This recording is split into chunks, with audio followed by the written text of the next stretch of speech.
தாழ்வான நிலப்பகுதியை விட்டு கொஞ்சம் மேடா இருக்கிற உயர்மட்டத்தில் இருக்கிற நிலப்பகுதிக்கு போயிட்டு இருக்காங்க. இப்போ பார்த்தீங்கன்னா எனக்கு பின்னாடி தெரியும் நிறைய புயல் அடிச்சுக்கிட்டு இருக்கு. இப்போ என் கொடையெல்லாம் கூட பார்த்தீங்கன்னா புயலை கிழிஞ்சு போய் தொங்கிக்கிட்டு இருக்கு. மக்கள் எல்லாரும் இதை பார்த்து சேஃபான இடத்துக்கு போகும்போது ஏமா ஏமா ஏமா என்னம்மா பண்ற? என்னம்மா என்னம்மா கேமரா ஏமா அவன் மூஞ்ச போட்டோ எடுத்து சேனல்ல ஃப்ரேமாமா பண்ணி மாட்ட போறான். அதெல்லாம் இருக்கட்டும். நாங்களே நல்ல கூட எடுத்துட்டு போறோம் மழையில நனையாம. நீங்க என்ன சார் பிஞ்ச கூட எடுத்துட்டு பேட்டி கொடுத்துட்டு இருக்கீங்க?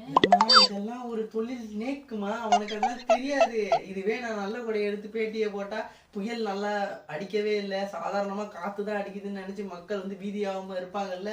இதுவே நான் இந்த மாதிரி கிஞ்ச கொடையை போட்டாலோ இல்ல கிழிஞ்சு கூட பறந்துகிட்டு இருந்தாலோ இல்ல என் ட்ரெஸ்ஸே கிழிஞ்சு தொங்கிக்கிட்டு இருக்கும்போது நான் புயலை நேரடியா போய் பேட்டி எடுத்தாலோ அப்ப எல்லாரும் என்னை பத்தி என்ன நினைப்பாங்க? கம்பெனில எனக்கு சம்பள உயர்வு கிடைக்கும், மக்கள் மத்தியில நம்மளுக்காக பாவம் அந்த புள்ள எவ்வளவு கஷ்டப்பட்டு ஒரு வீடியோ புயல்